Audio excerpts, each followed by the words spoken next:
впервые был проведен республиканский конкурс творческих проектов «Учительская династия» среди педагогических работников образовательных организаций Республики Коми.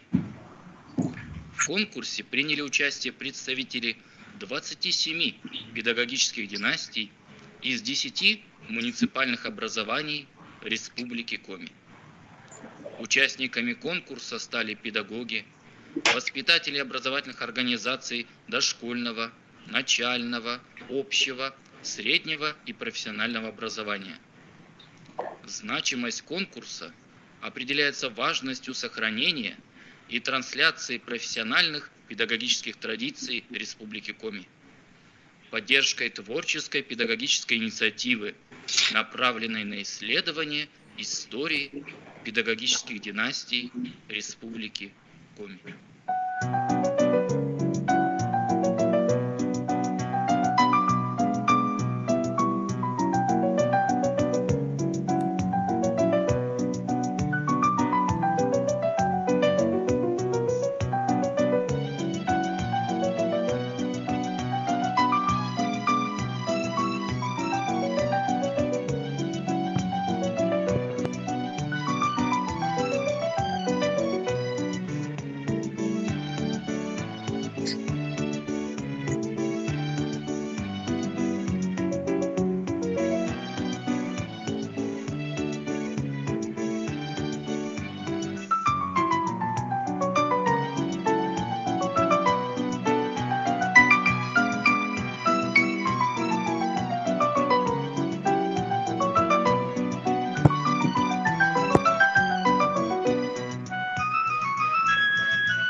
Добрый день, уважаемые коллеги, профессиональное сообщество и, конечно, представители учительских династий Республики Коми. Каждого из вас приветствует Коми-Республиканский институт развития образования. Мы сегодня находимся в Музее учительства Республики Коми и проводим презентацию первого республиканского конкурса «Учительская династия». Для нас это очень важное, значимое профессиональное событие. Несмотря на нашу виртуальную связь и на виртуальное пространство, мы понимаем, что все наши коллеги, представители учительских династий, сегодня вместе с нами в этом зале. И, конечно, мы благодарим вас, уважаемые коллеги, что вы нашли сегодня возможность принять участие в презентации лучших исследовательских работ республиканского конкурса. Уважаемые коллеги, мы сегодня проведем нашу презентацию вместе с Александром Евгением Викторовичем Поляковым, руководителем проекта «Музей учительства Республики Коми». Да. Добрый день, уважаемые коллеги. И также я веду эту презентацию ректор Коми-Республиканского института развития образования Китайгородская Галина Владимировна. Вот такие у нас два ведущих. Так мы решили вместе выстроить с вами наше профессиональное общение для того, чтобы еще раз, уважаемые коллеги, вместе с вами осознать роль нашей педагогической профессии, уникальной профессии, потому что мы все понимаем, что учитель, педагог – это и есть сила каждого государства. Да, это ответственность, это позиционирование, конечно же, любви не только к своему труду, но прежде всего к самому главному, к нашему настоящему и будущему – любви к нашим детям.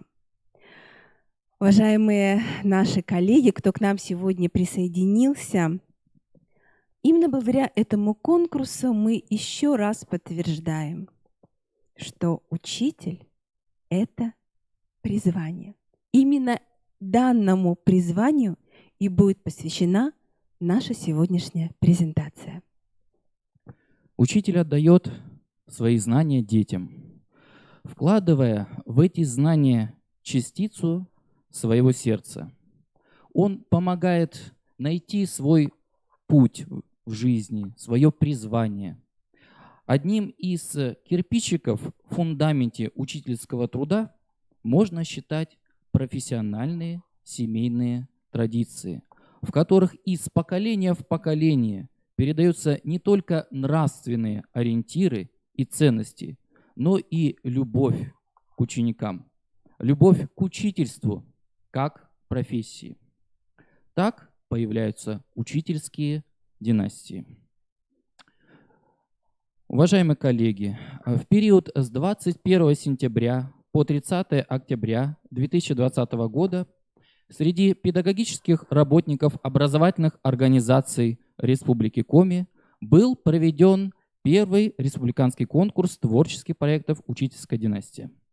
В конкурсе приняли участие 27 педагогов, представителей и продолжателей учительских династий Республики Коми из 10 муниципальных образований Республики Коми.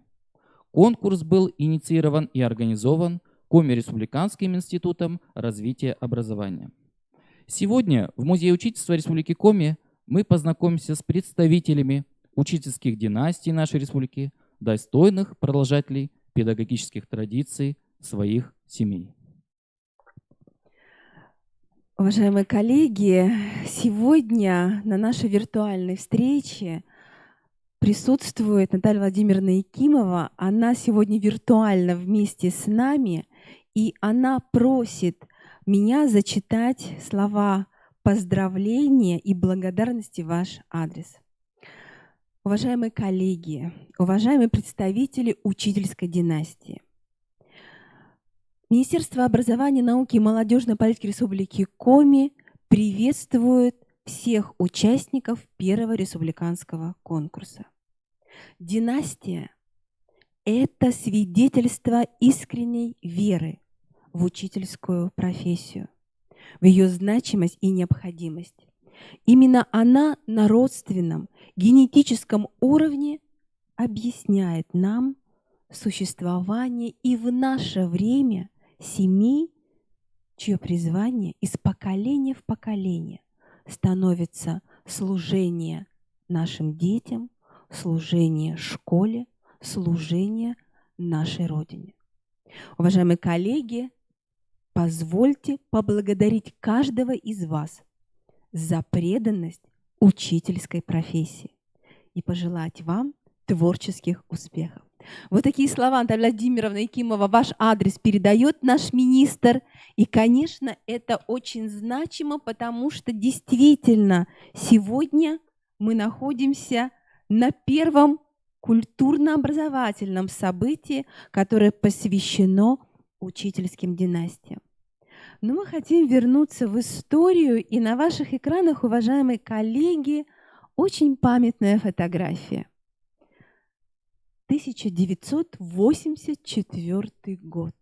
Именно в этом году состоялся первый республиканский слет учительских династий. Да, сегодня прошло уже 36 лет, но именно в Комреспубликанском институте развития и образования закономерно и проходит наша профессиональная встреча. Уважаемые коллеги, формат нашего мероприятия позволяет в онлайн-режиме познакомиться с участниками конкурса творческих проектов «Учительская династия», которые являются представителями и продолжателями учительских династий нашей республики. Уважаемые коллеги, мы представляем участников нашей презентации.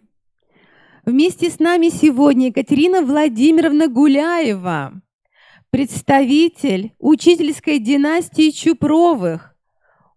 Данная династия многопоколенная и берет свое начало еще с конца XIX века. Коллеги, приветствуем вместе с нами Екатерину Владимировну. Так, представлю следующего участника конкурса Екатерину Павловну Останину, учителя русского языка и литературы муниципального бюджетного общеобразовательного учреждения «Средняя общеобразовательная школа» села Кайгородок. Екатерина Павловна представляет учительскую династию Тюлькиных-Тороповых. Учительскую династию Тюлькиных-Тороповых прославляют замечательные педагоги Республики Коми. Знаменитым представителем педагогической династии является Виталий Павлович Торопов, директор Нючпасской и Кайгородской средней школы, известный писатель Республики Коми. Передаю приветственное слово Екатерине Павловне. Екатерина Павловна, вы с нами. Мы просим... Екатерина Павловна... Далее, Семяшкина Галина Александровна является представителем династии Супряткиных. Общий педагогический стаж династии составляет 169 лет. Представляю очередного участника первого республиканского конкурса творческих проектов учительской династии Семушина Мария Александровна, директор, учитель русского языка и литературы муниципального бюджетного общеобразовательного учреждения «Средняя общеобразовательная школа» села Объятчево. Мария Александровна является представителем учительской династии Семушиных. Главным педагогическим наставником Марии Александровны стала ее мама-учительница, которая помогла ей выбрать профессиональный путь. Следующий участник конкурса Ирина Николаевна Сласникова. Ирина Николаевна представляет династию, которая сегодня тоже уже насчитывает более 2 столетий. Перейдем к участнице конкурса Татьяне Валерьевне Жуковой, учитель начальных классов средней общеобразовательной школы номер 32 села Кедвовом, которая является продолжателем педагогических традиций учительской династии Ванеевых, Калмаковых, Балиных. Учительскую династию прославляют видные педагоги Республики Коми. Одним из основоположников педагогической династии является учитель начальных классов Ижемского и Ухтинского района Евгений Федосеевич Калмаков. Евгений Федосеевич – учитель-фронтовик, участвовал в 2 войнах – Первой мировой войне и Великой Отечественной войне. Наталья Сергеевна Карауш. В педагогической династии Карауш не только профессия преподаватель передается из поколения в поколение. Любопытно, что разные поколения данной династии работали в одной организации – Сыктывкарском торгово-технологическом техникуме. Представлю участника конкурса Татьяну Борисовну Тырину, старшего воспитателя дошкольного образовательного учреждения «Детский сад номер 29». Татьяна Борисовна является продолжателем учительской династии Пыстиных. Основоположником педагогической династии является заслуженный учитель школ Коми АССР, отличник народного просвещения, учитель русского языка и литературы Людмила Ивановна Пыстина. Анастасия Петровна Семечкина. Анастасия Петровна является продолжателем династии Асташовых. Основоположником династии является учительница физики и математики Екатерина Андреевна, которая являлась заслуженным учителем Республики Коми. Следующий участник конкурса Зайков Александр Сергеевич. Учитель информатики муниципального автономного общеобразовательного учреждения Средняя общеобразовательная школа номер 3, город Усинск. Александр Сергеевич является представителем 4-го поколения учительской династии Зайковых. В состав учительской династии входят 17 педагогов. У нас есть возможность связаться с Александром Сергеевичем. Александр Сергеевич, вы вместе с нами сейчас виртуально и подключены. Вам передаем слово. Да, здравствуйте. Приветствуйте нас, пожалуйста. Это очень важно, вас услышать. Здравствуйте, меня зовут Александр Сергеевич. Я преподаю в 3-й школе города Усинска. С наступающим всех Новым годом. Я был горд и рад представить свою династию. Я очень горжусь своими родными и близкими. И рад, что на самом деле очень много людей, кто поддерживает династию именно учителей. И, как говорил мой дед, есть такая профессия – детей обучать. Прекрасно. Спасибо, Александр Сергеевич. Это очень важно. Коллеги, следующий участник конкурса Елена Анатольевна Плоскова, которая вместе с Анной Сергеевной Зарницыной в этом зале нашли возможность работать на данной презентации совместно с нашим институтом. Конечно, мы очень вам благодарны. Елена Анатольевна и Анна Сергеевна представляют династию Кетовых-Плосковых. Данная династия берет свое начало с дореволюционного периода истории нашего государства. Основателем династии является Степан Васильевич Кетов. С 1912 года Степан Васильевич работал в должности учителя церковно-приходской школы. Именно эта дата считается началом основания педагогической династии. Участником первого республиканского конкурса творческих проектов учительской династии является Ирина Николаевна Попова, учитель информатики основной общеобразовательной школы поселок Чикшино, Печорский район. Ирина Николаевна – представитель и продолжатель учительской династии Сергеевских, Поповых, Вершилов. Учительская династия была основана еще в середине XIX века. Если сложить общий педагогический стаж всех представителей этой учительской династии, то сумма составит не менее 596 лет учительского труда. Коллеги, удивительно, что сотрудница нашего института является продолжательницей данной династии. Вероника Васильевна Попова, Она является сотрудником Центра аттестации педагогических работников. Она к нам в этот зал обязательно подойдет, и мы будем ее приветствовать. Очень важно, что в этой династии есть и профессорский состав нашего университета. Поэтому, уважаемые коллеги, конечно, то, что и в нашем институте есть продолжатели династии, для нас это очень значимо. И перейдем к следующему участнику, Татьяне Николаевне Якимец. Татьяна Николаевна – продолжатель многопоколенной династии Королевых. Основателями династии являются супруги Королевы, Альбина Кирилловна и Николай Прокопьевич. И мы передаем слово Евгению Викторовичу. Следующий участник конкурса представляют учительскую династию Тороповых. Ирина Яковлевна Дуркина и Александра Григорьевна Хозяинова. Учителя Государственного общеобразовательного учреждения Республики Коми, специальная коррекционная школа-интернат номер 14 села Усть-Сыльма. Ирина Яковлевна и Александра Григорьевна есть у нас на связи, можем с ними связаться. Передаем слово. Ирина Коллеги, Яковлевна. вы с нами? Вы с нами. Включите, пожалуйста, микрофон. Мы вас Всем добрый день. Добрый день. Добрый день. Мы рады приветствовать вас на презентации лучших исследовательских работ. Мы с нетерпением ждем, хотим послушать все работы, презентации. Всем желаем успехов.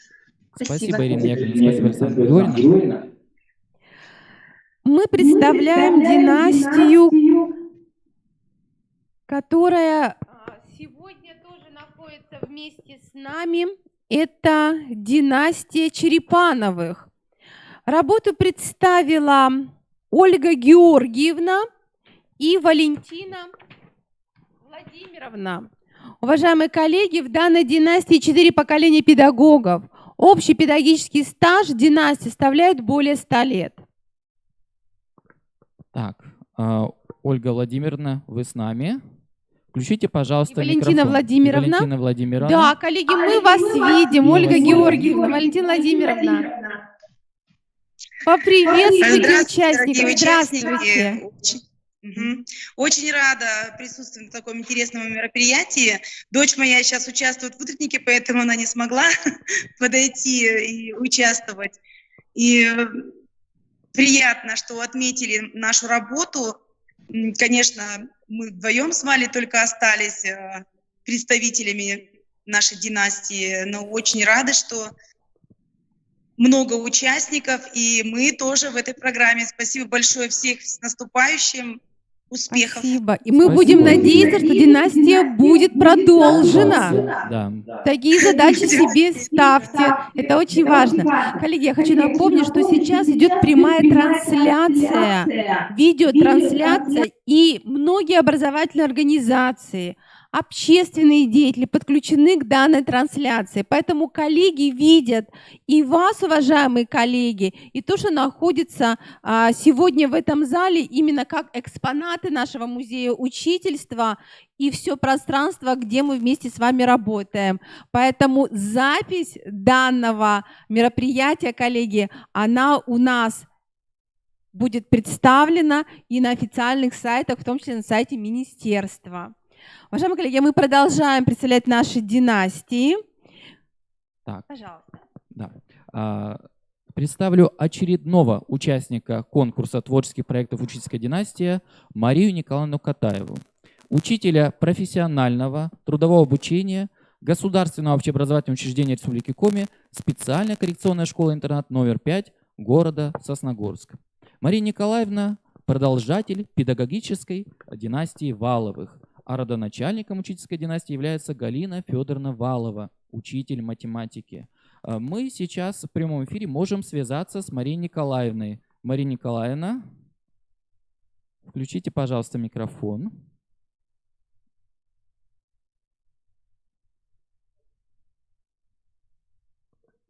Так, ну, у нас Мы есть... продолжаем и представляем династию Заборских. Трощенкова Вита Витальевна, представила нам работу, и очень важно, что в своей работе Вита Витальевна отмечает, что основателем династии является Заборская Евгения Ивановна, учитель начального класса, ветеран тыла. Вита Витальевна. Вита Витальевна, вы с нами? Вита Витальевна, просим вас подключиться. Со звуком, наверное, проблемы. Вита Витальевна, видим, мы Вита вас Витальевна. видим. Мы вас приветствуем. Спасибо вам большое, что вы вместе с нами. Пожалуйста. Да, спасибо, Вита Витальевна. Так, следующим участником республиканского конкурса творческих проектов учительской династии является Ольга Михайловна Печеницына, педагог дополнительного образования, муниципальной образовательной организации, районный центр дополнительного образования, село Карткерос. Ольга Михайловна является представителем и продолжателем педагогических традиций учительской династии Каневых. Основоположник учительской династии Михаил Егорович Канев, учитель истории и обществоведения, учитель-фронтовик, награжденный медалями за боевые заслуги. Мы можем связаться с Ольгой Михайловной. Ольга Михайловна.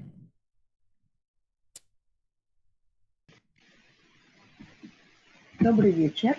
Ольга Михайловна. Добрый вечер. Мы вас видим, мы рады вас приветствовать. Послушать остальных и выступить сама. Спасибо, Ольга Михайловна, спасибо, что вы с нами. Представляем следующую династию. Светлана Ивановна Напалкова представила нам проект, который рассказывает о династии Верещагиных-Напалковых.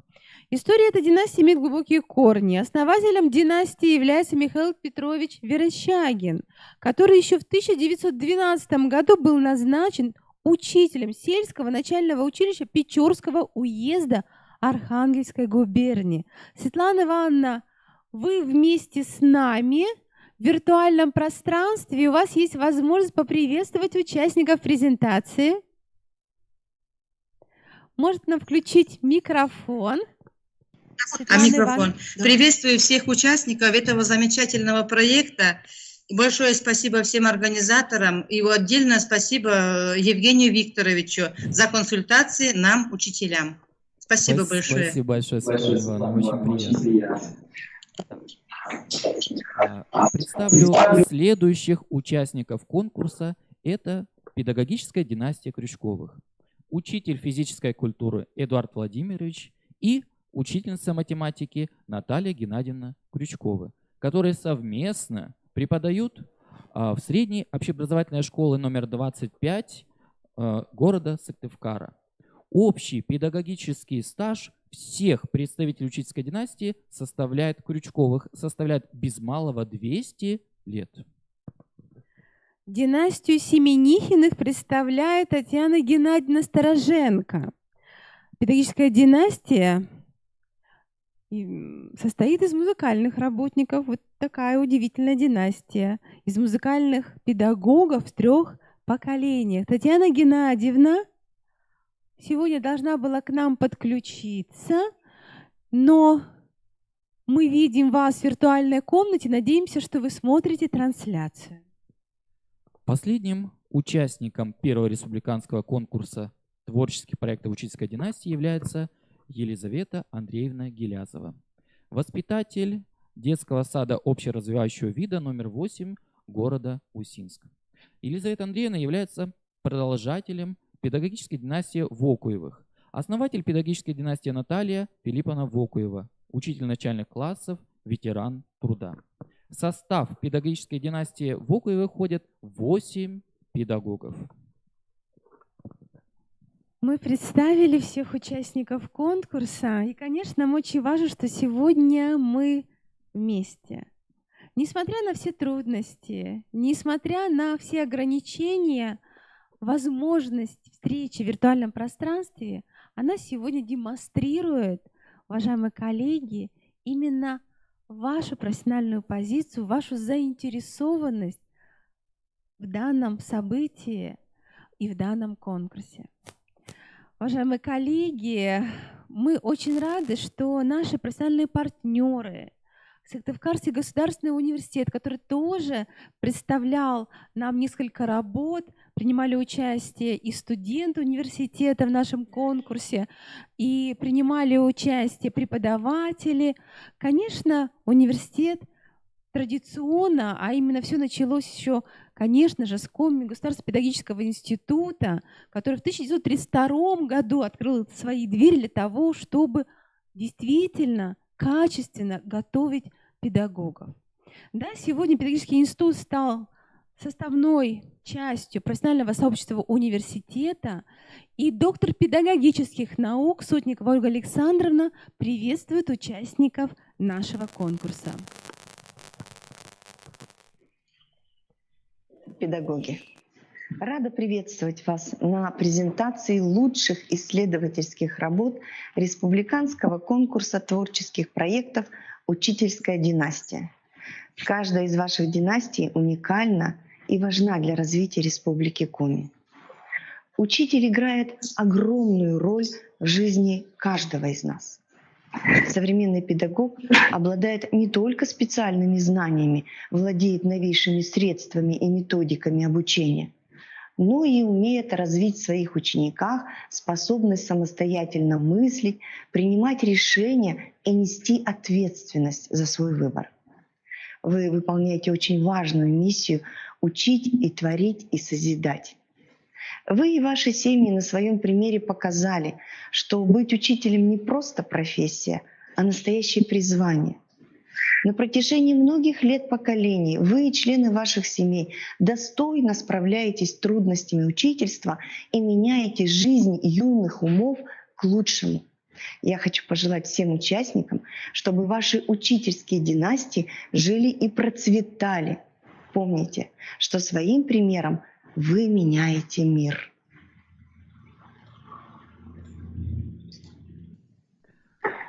Народный поэт Республики Коми Альберт Егорович Ванеев посвятил учительской профессии следующие строки.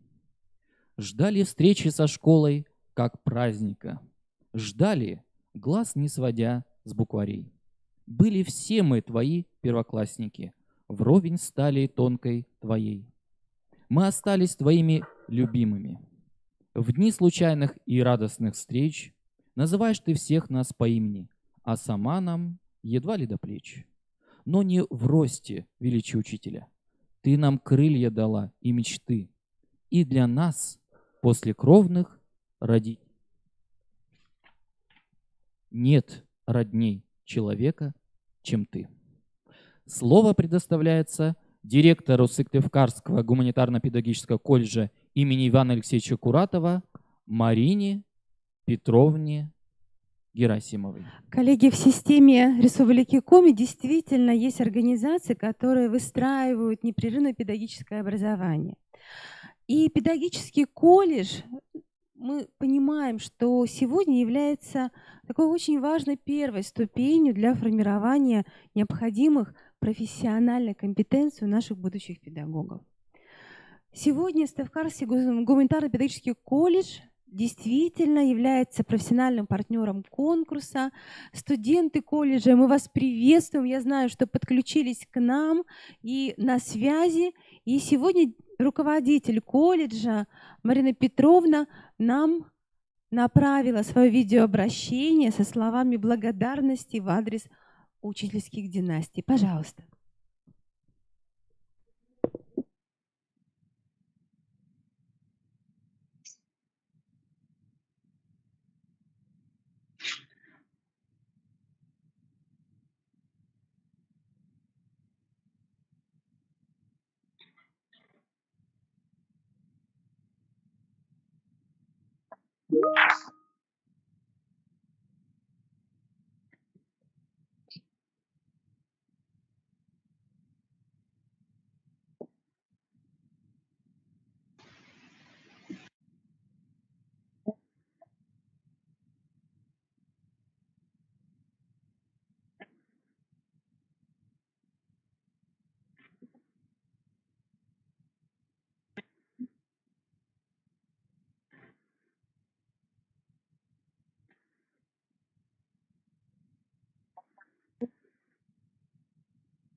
Спасибо, Мария Петровна. Мы благодарим, конечно же, наших профессиональных партнеров, университет, колледж, которые сегодня действительно формируют педагогическое сообщество, которое готово решать все не только задачи на уровне государства, но очень важную задачу и внутрисемейную.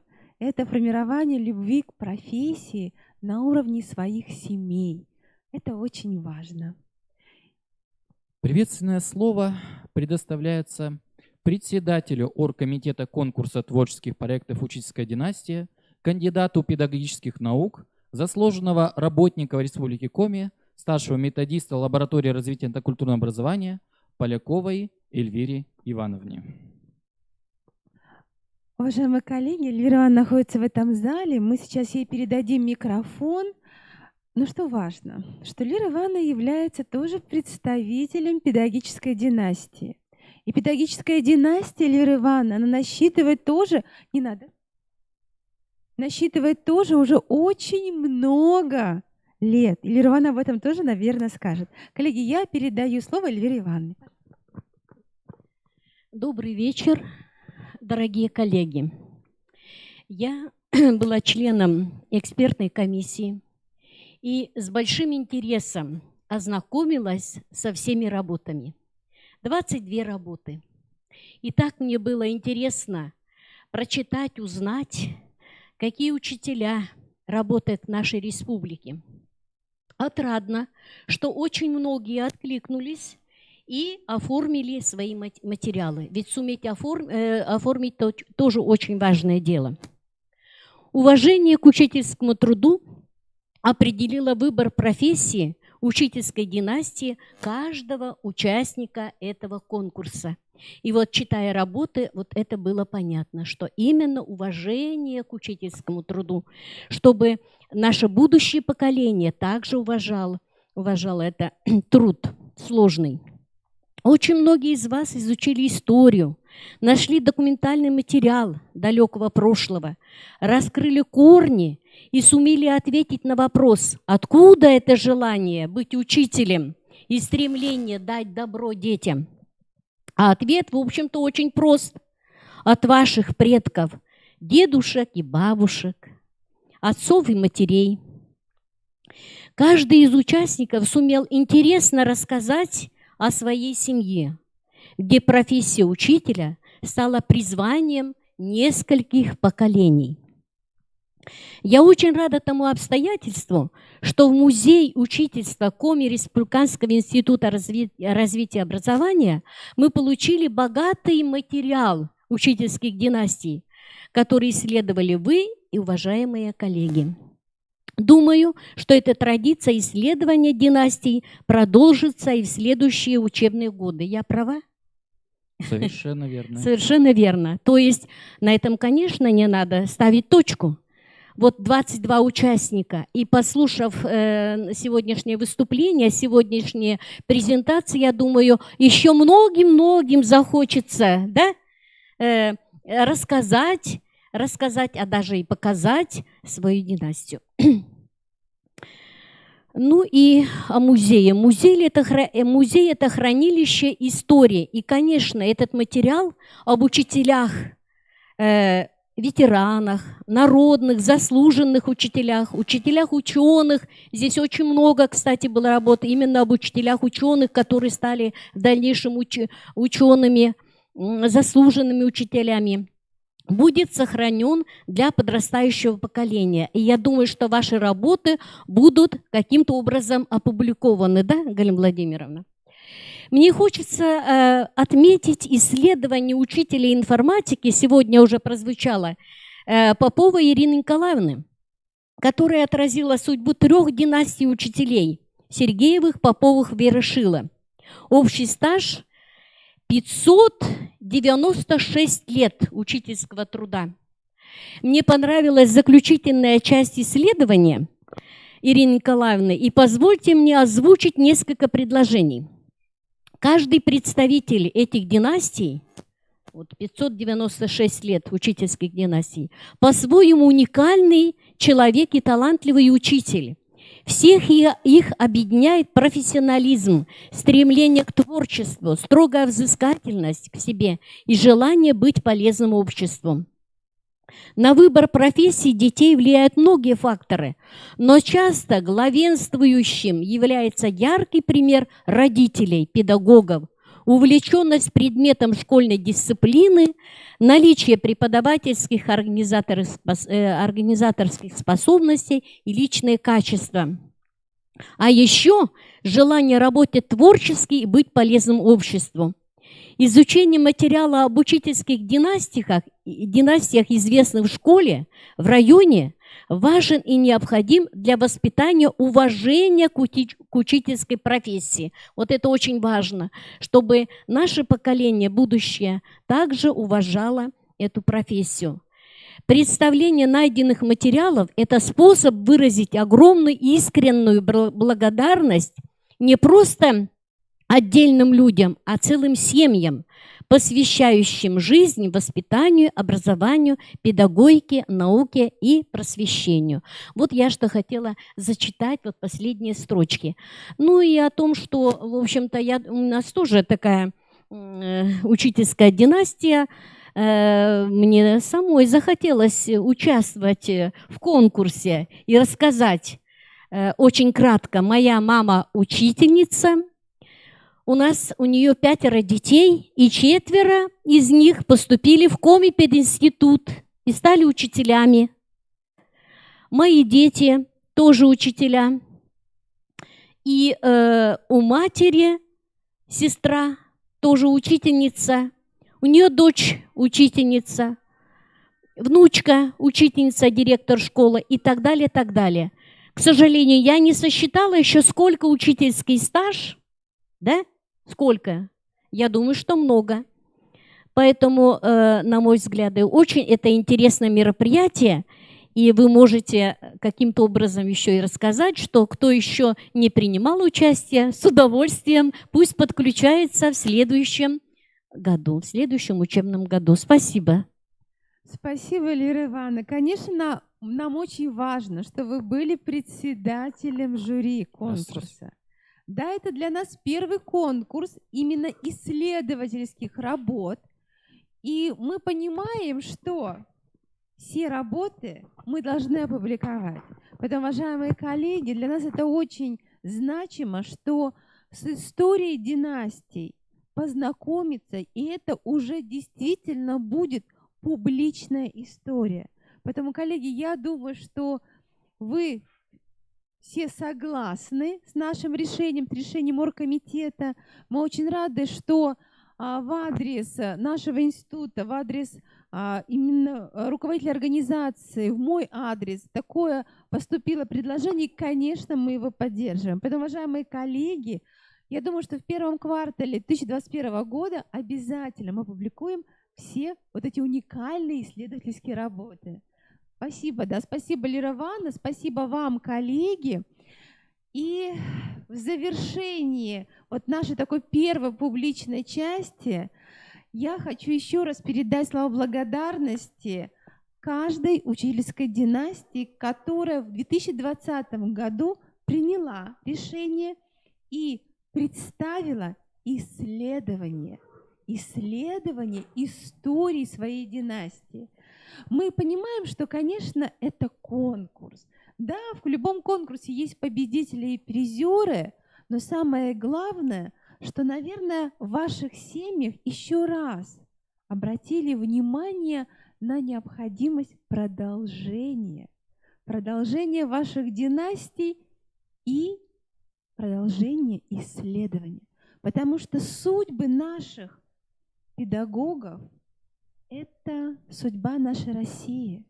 И сколько еще темных пятен, которые не раскрыты были в ваших исследованиях, еще остались.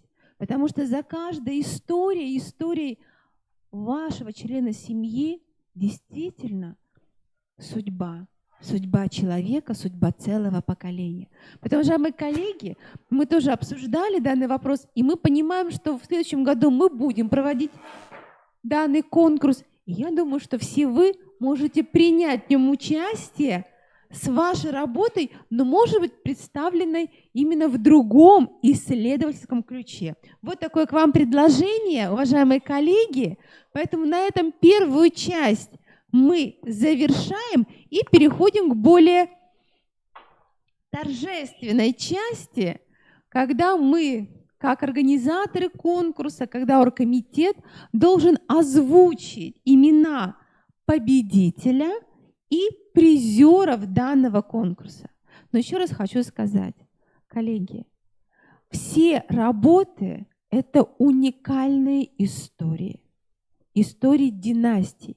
Поэтому, конечно, мы будем рассчитывать на вашу профессиональную поддержку для того, чтобы в дальнейшем проводить вместе и со студентами, с нашими молодыми педагогами ряд мероприятий, событий, которые будут посвящены вашим династиям. Поэтому я очень надеюсь, что вы согласитесь и всегда будете принимать наши приглашения, потому что надо рассказывать нашим педагогам, которые вот в настоящее время еще только находятся, например, в процессе адаптации, какой это удивительный мир педагогической профессии. Ну что, Евгений Ильич, мы тогда начинаем нашу торжественную часть. Как она у нас будет выстроена? Давайте коллегам расскажем. Мы представим победителя. Да, уважаемые коллеги, подошло время познакомиться с победителями творческих проектов «Учительская династия» по итогам конкурса. То есть мы, коллеги, представим победителя, который выступит онлайн. Вот я об этом победителя, а потом призеры. И тоже будет выступать онлайн. И тоже будет выступать коллеги, онлайн кто с нами виртуально, вот в таком режиме будем работать, поэтому будет смена у нас такой виртуальной постановки. Я очень надеюсь, что мы это примем. Да? Коллеги, наши операторы нам помогают вести трансляцию. Итак, уважаемые коллеги, тогда позвольте мне объявить победителя. Уважаемые коллеги, это очень был трудный процесс, связанный с экспертизой и с определением победителей.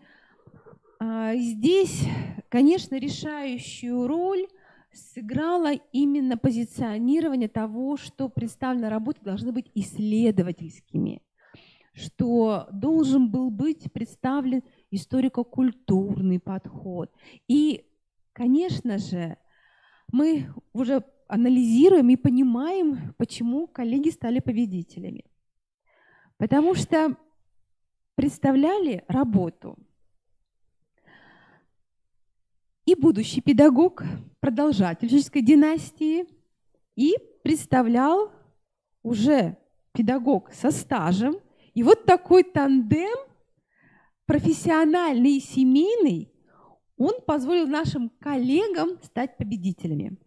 Уважаемые коллеги, по итогам конкурса победителями стали Елена Анатольевна Плоскова, учитель музыки, мировой художественной культуры, педагог дополнительного образования муниципального автономного общеобразовательного учреждения, средняя общеобразовательная школа, село Летка, и будущий педагог, продолжатель учительской династии Кетовых-Плосковых Анна Сергеевна Зарницына, студентка 5-го курса Института истории и права Сыктывкарского государственного университета.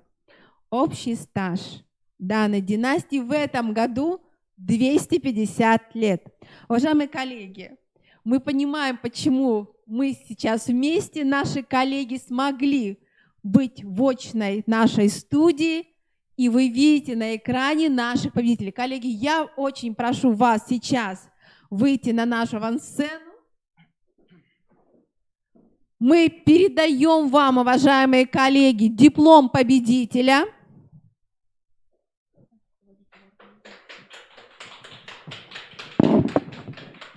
Диплом победителей.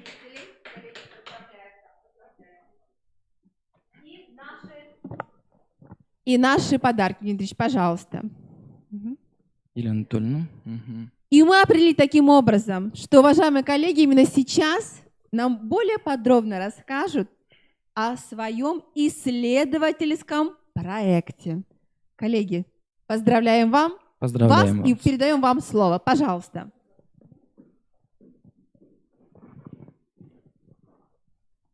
Мы сейчас переключаем нашу видеокамеру.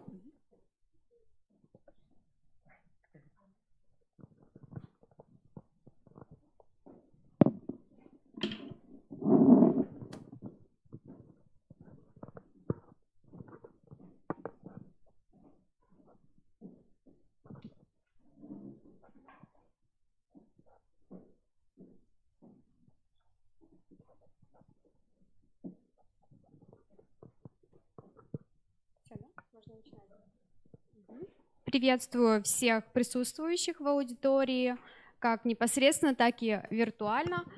Мы будем представлять свою исследовательскую работу «Учительская династия Кетовых-Плосковых Летской средней школы».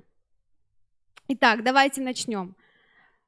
Если вечером дома педсовет и все разговоры только о школе, если профессия стала жизнью нескольких поколений семьи, то значит, это говорит об учительской династии.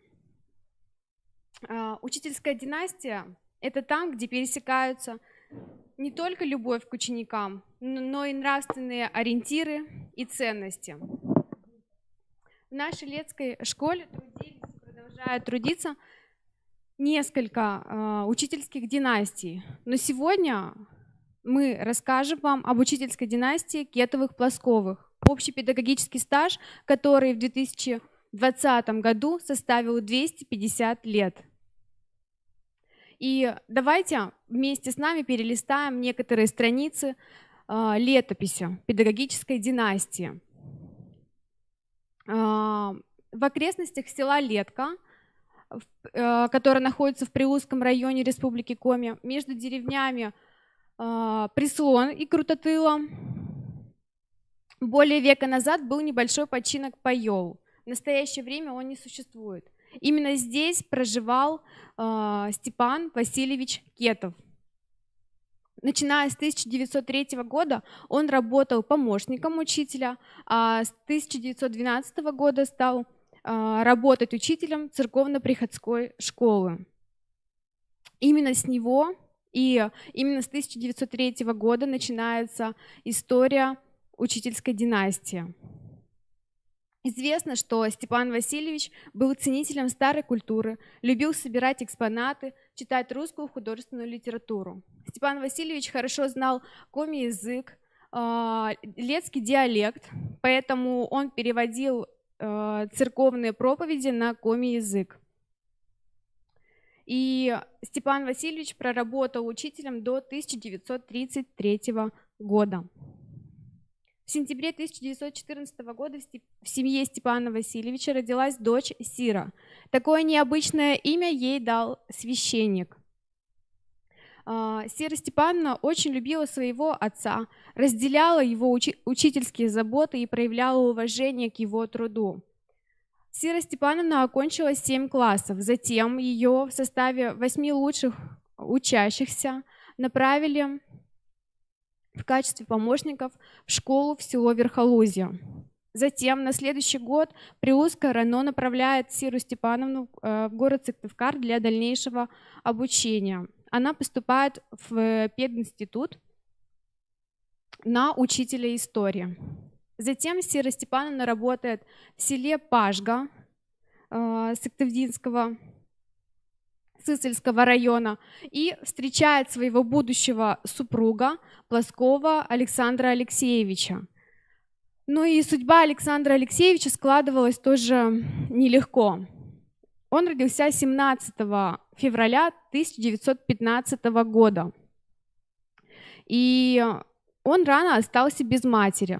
С мачехой у него отношения не сложились, поэтому, как говорится, ему пришлось уйти в люди. Он работал за еду, занимался извозом на лошадях. Затем в 1932 году он окончил школу крестьянской молодежи в селе Выльгард. В 1938 году он уже окончил пединститут и получил специальность учитель физики средней школы. Затем стал работать в селе Пашга, как раз таки, где и пересекаются пути с Сирой Степановной. И так зарождается второе поколение учительской династии Кетовых-Плосковых. И 1 сентября 1939 года, такая запоминающаяся дата, педколлектив Летской средней школы пополнился молодыми специалистами.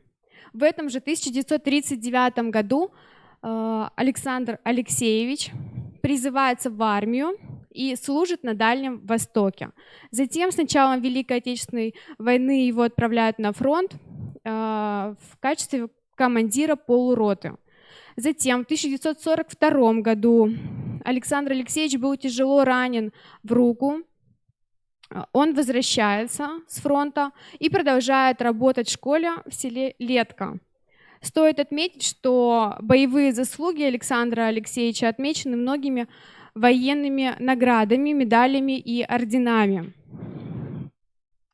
Так, в начале 1950-х годов Александр Алексеевич работал в отделе образования Летского района, а затем инспектором Прилузского РАНО.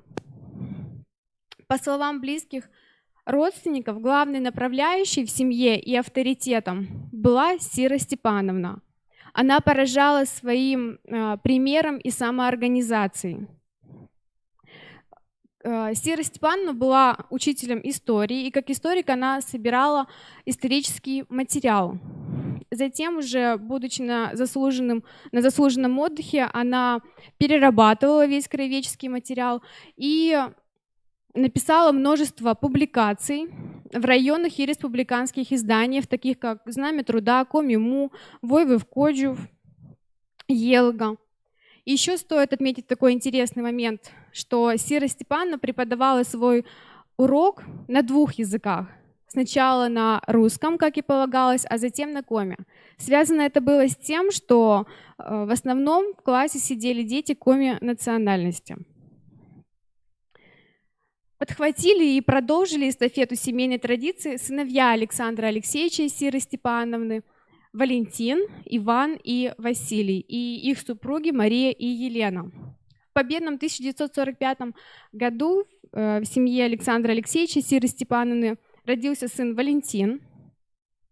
Мальчик был очень смышленый, покладистый, старательный. В 1963 году он окончил Летскую среднюю школу с серебряной медалью, и под стать своему отцу, постигая законы и постулаты физики, он поступил в Коми-пединститут на учителя физики.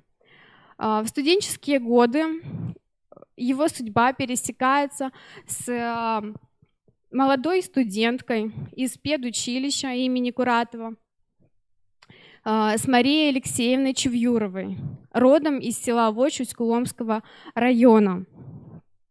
В 1968 году Валентин и Мария сыграли свадьбу, и летом после окончания учебы они направляются также в село Летка для начала, где начинается их педагогическая деятельность. И вот как вспоминает о тех годах бывшая учительница Нина Ефимовна Федотова. Под стать матери Валентин добрый, отзывчивый, скромный, трудолюбивый. В нашей школе все его уважали. Он отлично играл на баяне, поэтому с Марией Алексеевной они помогали нам разучивать новые песни и танцы к праздникам. Сама Мария Алексеевна вспоминает: когда я учила детей в 1 классе, мои уроки посещал Александр Алексеевич, будучи инспектором РАНО. За уроки хвалил, а вот за внешний вид мне сильно доставалось. Он потребовал снять с ушей висящие блестящие сережки, чтобы они не отвлекали детей.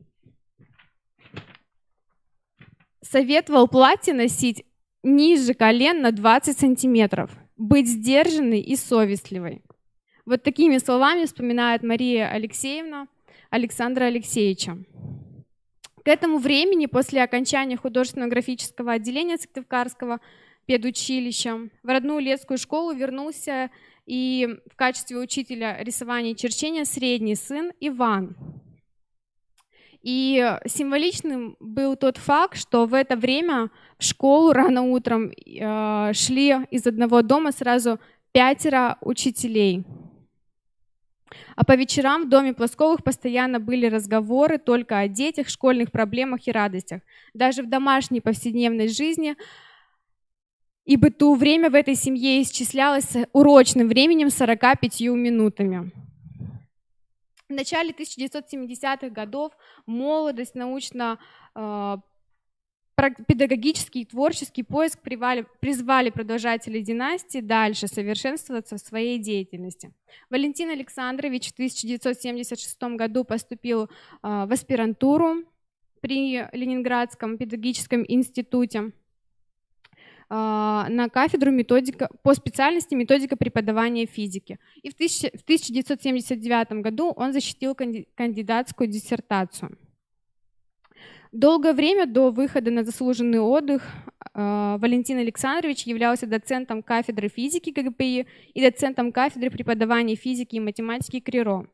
Валентин Александрович является автором множества методических пособий по методике преподавания физики, является автором олимпиадных заданий по физике. Имеет почетное звание «Отличник народного просвещения» и заслуженный работник Республики Коми.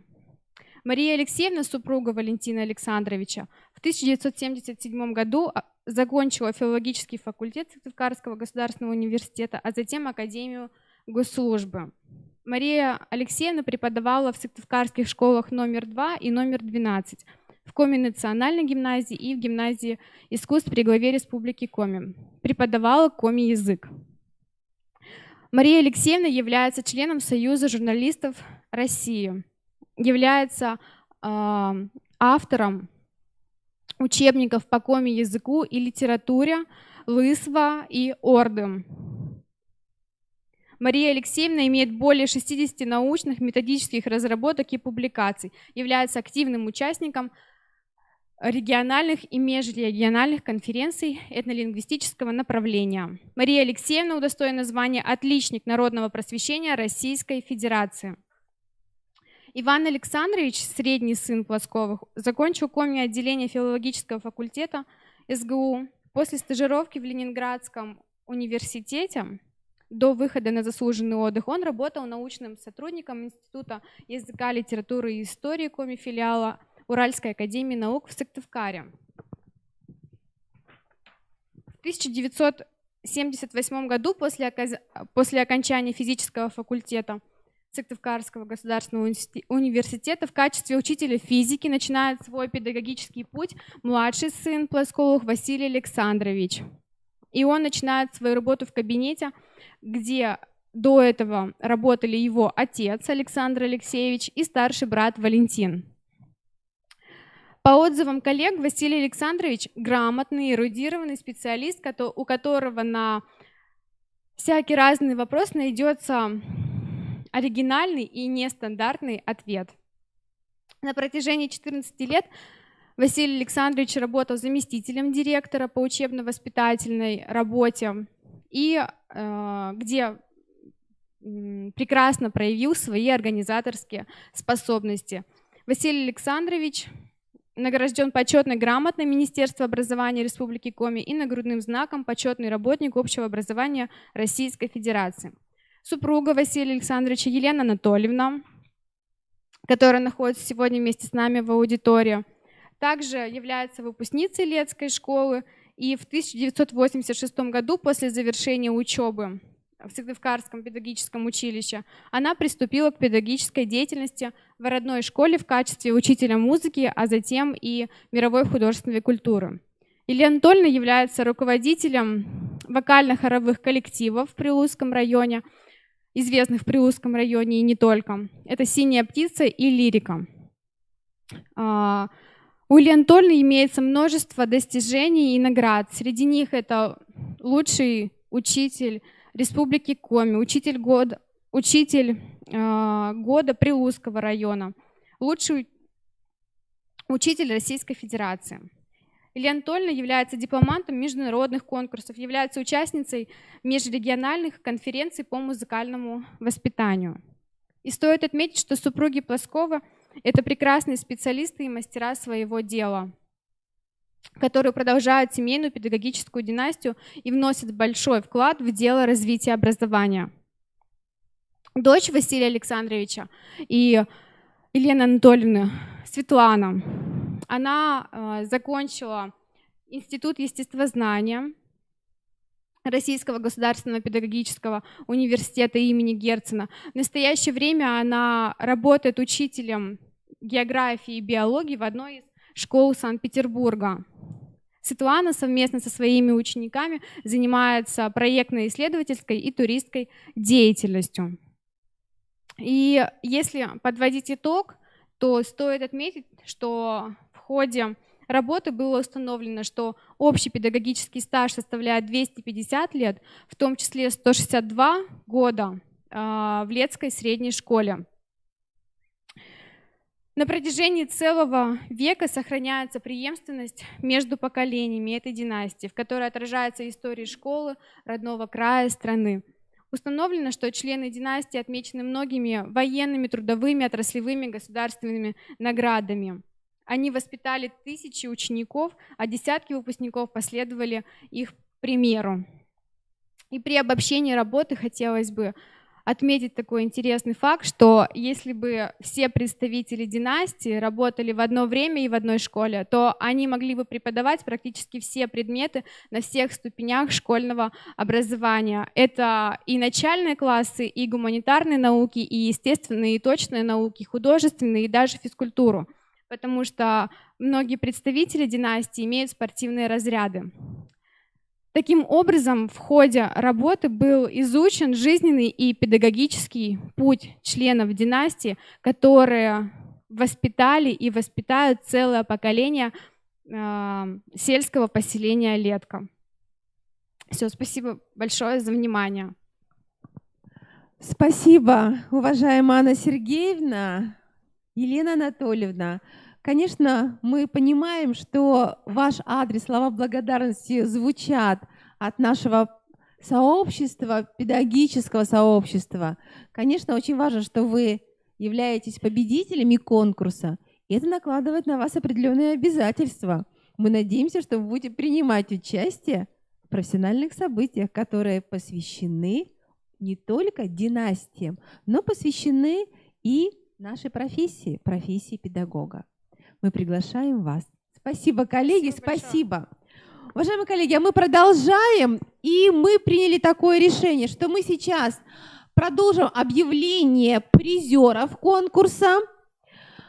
Диплом второй степени вручается Дуркиной Ирине Яковлевне, учителю специальной коррекционной школы-интерната номер 14, село Усть-Цильма, и Хозяиновой Александре Григорьевне, учителю специальной коррекционной школы-интерната номер 14, село Усть-Цильма. Также диплом второй степени вручается Поповой Ирине Николаевне, учителю информатики муниципального общеобразовательного учреждения, основная общеобразовательная школа, поселок Чикшино, Печорский район. И сегодня у нас представители двух династий на связи. У нас есть виртуальное сообщество чета Дуркиных и Хозяиновых, а в этом зале находится представитель династии Поповых, Вероника Васильевна. Спасибо, что вы вместе с нами сегодня. Вероника Васильевна является мамой Ирины Николаевны. И, Вероника Васильевна, может быть, несколько слов в адрес коллег учительских династий. Большое спасибо. Большое спасибо за тоже поздравительные слова. Конечно, наша династия в сумме совокупности лет занимает чуть больше 500, но у нас не такие яркие награды, как вот в предыдущих, потому что фактически наша династия была на протяжении фактически, можно сказать, Российской Федерации. То есть мы переехали из средней полосы и затем уже здесь обосновались. Но за счет того, что Вячеслав Александрович подключил свою линию сергеевских род, поэтому в совокупности у нас такой вот весомый вклад получается именно в годах. На сегодняшний день наша династия также продолжает работать, то есть моя дочь работает учителем, моя сестра работает директором этой школы, вот они участвовали в конкурсе. Единственное, что я об этом узнала в конкурсе, когда мы уже подвели итоги, когда уже сообщили, поздравили, поэтому сегодня я немножко была шокирована. Ирина Николаевна не смогла участвовать, потому что она параллельно учится, то есть здесь вот на сессии, потому что время тоже дистанционной учебы, поэтому фактически таким вот образом. Ну и опять же, большое спасибо всем, кто помогает нам, и, по крайней мере, это наши дети.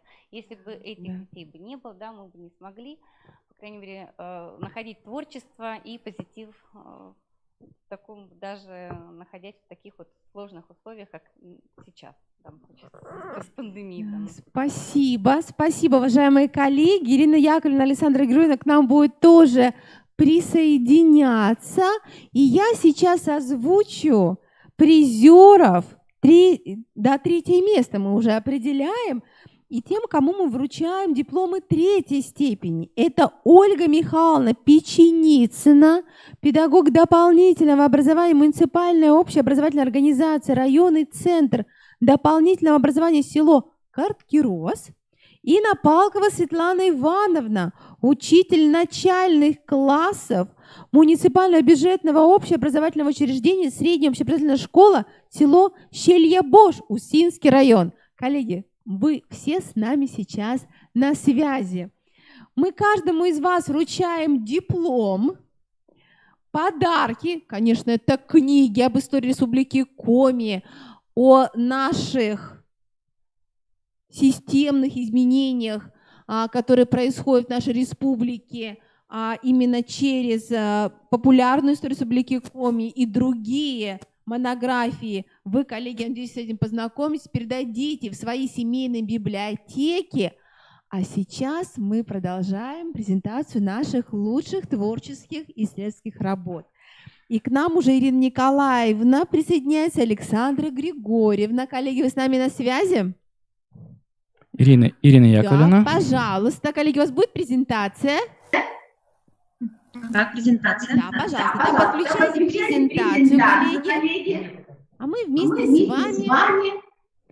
Хочу еще раз напомнить, что Ирина Яковлевна Дуркина и Александра Григорьевна Хозяина являются учителями Государственного общеобразовательного учреждения Республики Коми, специальная коррекционная школа-интернат номер 14 села Усть-Сыльма. И общий педагогический стаж учительской династии составил более 230 лет. Передаю слово вам.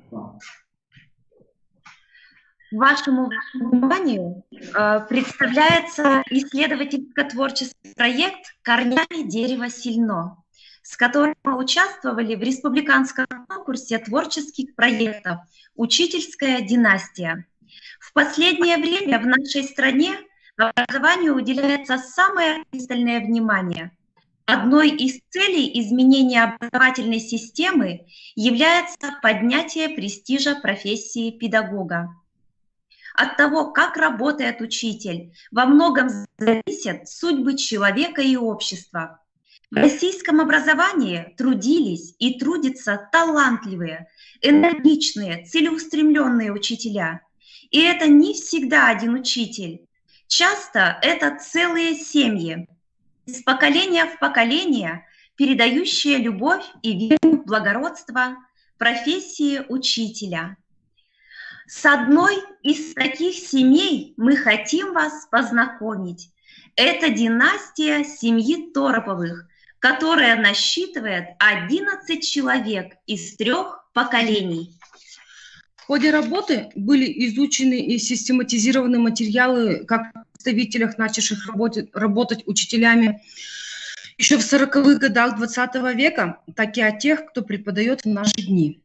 Общий педагогический стаж этой семьи насчитывает более 230 лет. Основоположником династии Тороповых был Иван Иванович. По его стопам пошли братья, а потом их дети, внуки, племянники. И сегодня с уверенностью можно сказать, всех этих людей объединяет одно – любовь к детям и вера в профессию педагога.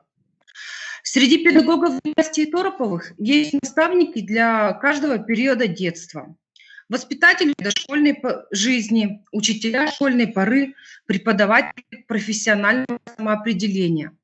И каждый из них оказал влияние на развитие образования республики, района, учреждения. Более подробно хочется познакомить вас с теми, кто поочередно сопровождал детей в их жизненном становлении от воспитателя и далее. Первый после молодого человек, который появляется на жизненном пути ребенка, это воспитатель. Он строит воспитательный процесс так, чтобы дошкольник чувствовал себя постоянно открывающим что-то новое. Именно таким педагогом является наша первая героиня Тамара Ивановна Буркина. Многолетний стаж ее трудовой деятельности связан с дошкольным образованием. Она работала воспитателем, а также была заведующей детского сада «Малыш» в Уссыльме. Почему она выбрала именно профессию воспитателя? Тамара Ивановна говорит об этом вот так.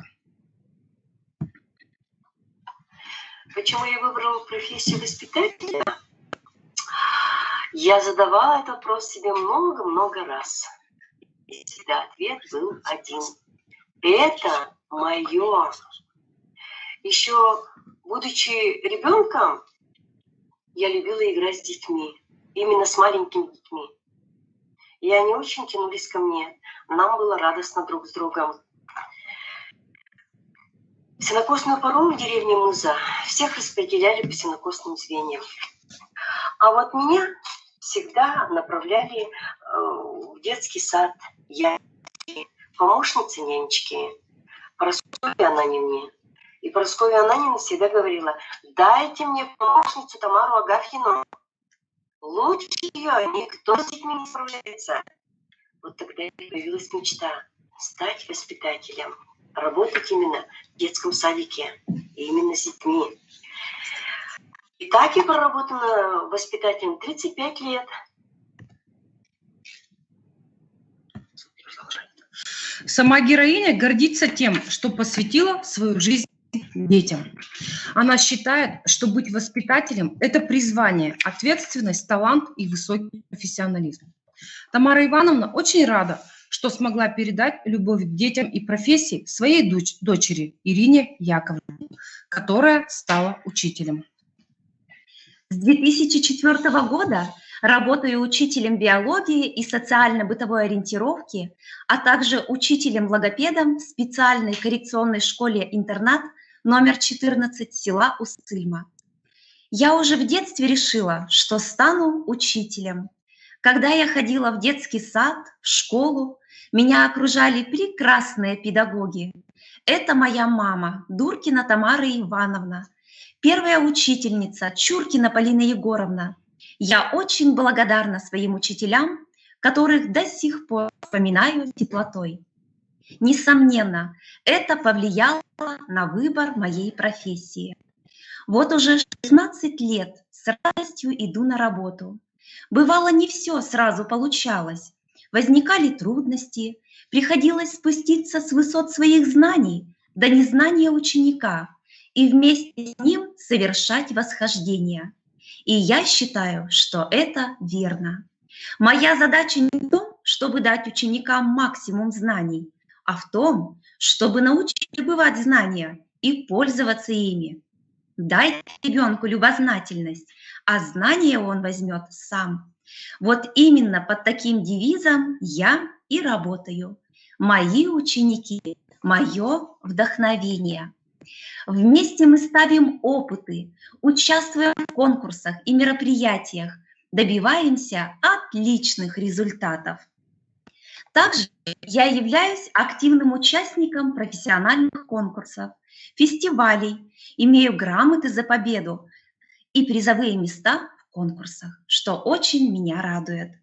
Но все же самая большая награда для меня Это горящие, понимающие глаза учеников на уроке. Это фразы «Я понял», «А можно мне еще задание?» Разве это не награда? Вот именно на этой нотке хочу закончить рассказ о своей педагогической деятельности.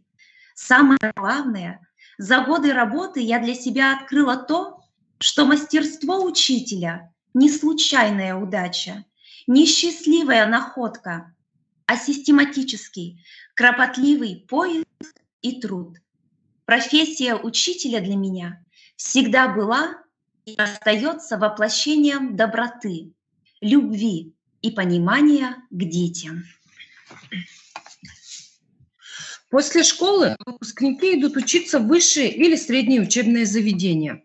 Компетентных специалистов, болеющих за свое дело, могут выпустить только настоящие педагоги. Таким преподавателем является Федор Семенович Торопов, дядя Тамары Ивановны Дуркиной. Он 53 года жизни отдал образованию. Сначала работал в Замшезаводской 8-летней школе, учителем химии и биологии. Потом он стал завучем и директором этой школы. С 1969 года у Федора Семеновича имеется лишь одна запись в трудовой книжке. Преподаватель химии, биологии, технологического техникума номер 18 города Сосногорска. Наш герой давал открытые уроки не только на территории Республики Коми, но и в Москве. Он имеет множество наград. Также он имеет звание «Заслуженный учитель Республики Коми». Всю педагогическую деятельность рядом с Федором Семеновичем была его супруга Людмила Алексеевна, которая тоже много лет преподавала в этом учебном заведении.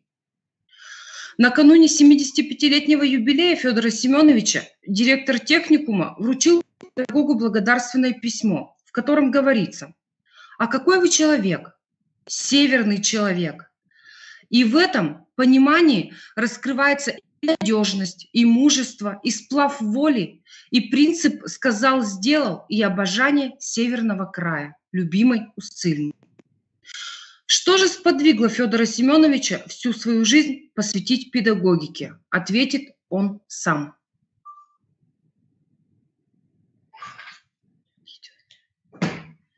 Секундочку.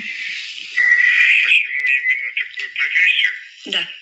Потому что, значит, это сейчас мы знаем всякие профессии и прочее, да? Угу. Это сейчас. А в деревне, значит, мы что знали? Только когда Иван Иванович поступил, так? Торопов. Торопов. Да, про Кировский сельскохозяйственный знали. Так. Ну, у меня были склонности еще к лечению. Я, значит, животных лечил, то все. Вот врач бы из меня получился даже не хуже, чем учитель, по-моему, лучше даже. Ну, в принципе, вот так, значит, дорогу показал Иван Иванович. Так вот, равняясь на двоюродного брата Ивана Ивановича Торопова, того самого основоположника династии Тороповых, наш герой стал настоящим педагогом, который не один десяток детей направил на верный жизненный путь. Труд учителя благороден и прекрасен. Великое счастье встретить педагога, который учит доброте, справедливости, учит быть человеком. Каждый учитель – это целая история. История школы, история села, страны. А историю нужно знать. Нужно помнить о тех, кого с нами уже нет. Знать о тех, кто живет с тобой рядом, кто вкладывает в свою работу душу, сердце отдает детям. И мы очень надеемся, что славную династию педагогов Тороповых будут помнить, их дело будут продолжать, ими будут гордиться. Спасибо за внимание.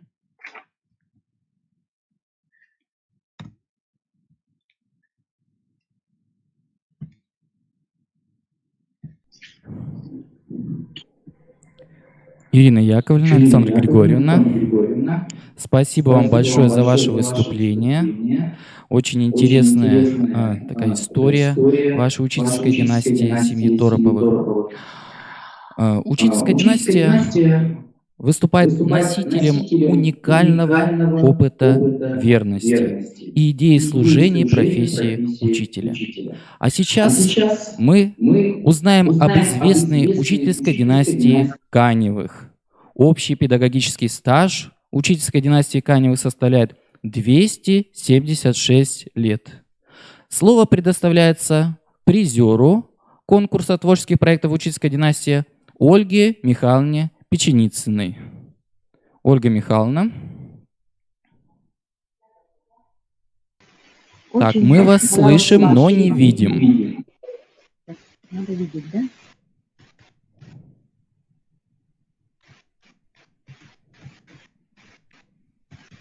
Очень рада была послушать коллег, очень интересное выступление. Также благодарю за награждение, это очень вдохновляет. Сейчас немножко расскажу о детей. Профессия педагога нелегка, но дети и внуки учителей идут по этому пути, несмотря на трудности и препятствия. Ибо в школу идет работать только человек, имеющий призвание и особый дар учить и любить детей. Наша семья Каневых – это учительская династия уже 3 поколения. Это люди, выбравшие профессию по зову души и сердца. Немножечко о каждом. Канева Магдалина Викторовна, назвали на селе Лина Викторовна. Родилась в селе Подъельска Кировского района 25 ноября 1929 года. После окончания 7 класса поступает в педучилище, а уже 17-летней девушкой начинает работать учителем начальных классов в Старожевской школе. Из первого выпуска Лины Викторовны есть заслуженные учителя Республики Коми и Российской Федерации. Это Шеликова Зоя Васильевна и Сметанникова Альбина Кирилловна. На фотографии они тоже на следующем слайде должны быть обозначены. Вот с краю внизу Зоя Васильевна Шеликова, а в бантике Альбина Кирилловна Сметанникова. После окончания Коми государственного пединститута мама работает учителем русского языка и литературы в средних классах. Параллельно в течение 13 лет является организатором внешкольной работы. Воспитала не одно поколение пионеров и комсомольцев. Вела большую общественную работу еще до выхода на пенсию. Работала в правкоме, парткоме. Работая в школе, организовала на общественных началах музей школы и в продолжении 10 лет собирала материал. Отличник народного просвещения. Что характерно для мамы, она в младших классах, запомнили ее, она преподавала кружки, умела сама играть на гитаре, на гармошке, на мандолине и на балалайке, сама пела, танцевала хорошо. Вот это тоже хорошо. Дети уже сейчас старенькие вспоминают маму. Стаж составляет 40 лет. После выхода на пенсию продолжает активную работу, выступает концертами с хором ветеранов. Долгое время была членом, потом председателем Совета ветеранов, почетный ветеран Республики Коми, села Старожевск и Кировского района. Кто посоветовал Лине Викторовне выбрать эту профессию? Наверное же, ее дядя. Ее дядя Моторин Григорий Максимович. Моторин Григорий Максимович работал в Подвельской школе учителем начальных классов, ветеран войны, участник войны. Уже долго нет в живых, но очень его еще хорошо помнят, как интересный и мудрый наставник. Папа наш Канев Михаил Егорович родился 10 ноября 23 года в селе Воман Старожевского района. Воманские школьники после окончания 8-летки идут учиться в Старожевскую школу. Папа учился в 9 классе, когда началась война, и в 10 их уже призвали на фронт. Он сразу попадает в пекло войны, Сталинградскую битву, 2 раза ранен, возвращается домой, был демобилизован только в феврале 1946 года. Молодому офицеру было тогда 23 года. Идем дальше, это не папа, это мамин брат. Так, дальше идем по презентации. Так, папа имеет такие награды войны. Орден Отечественной войны первой степени, орден Красной Звезды, медаль за оборону Сталинграда, медаль за победу над Германией, медаль маршала Жукова, юбилейные медали. Часто проводил уроки мужества в старших классах даже после выхода на пенсию. А в школе работал с 64 по 84 год учителем истории и обществознания, обществоведения тогда называлось. 20 лет отдал любимой работе. Выпускники вспоминают его эмоциональные уроки, как умел доступно и интересно довести до ученика тему занятия. Коллеги вспоминают по работе только с хорошей стороны, умелый пропагандист, активный общественник, талантливый педагог, добрый классный руководитель, крепкий мужик-хозяйственник. Активную позицию занимал папа и в области туризма, краеведения. Несколько лет подряд он на большие дистанции ходил с ребятами в поход. Однажды почти пешим ходом добирались до Ухты. Канин Михаил Егорович был делегатом на 19-й, 20-й районной конференции, много раз избирался председателем окружной избирательной комиссии по выборам Верховного Совета Коми СССР. Более 10 лет был народным заседателем суда. Ну и после пенсии он, конечно же, после выхода на пенсию занимал активную жизненную позицию. Много лет пел в хоре ветеранов, тоже какое-то время был председателем Совета ветеранов. Дина Егоровна Попова, следующая наша участница, вот первая женщина, сестра Канева Михаила Егоровича, молодой учительницей приехала в Помозьино, сначала преподавала начальные классы, учителем пения была, потом в старших классах стала вести русский язык, сама очень красиво пела, выступала. Последние годы работала председателем сельского совета Помозьино. Ни одно крупное мероприятие не проводилось без Дины Егоровны и без ее советов. Уважаемым жителям села была Помозьино.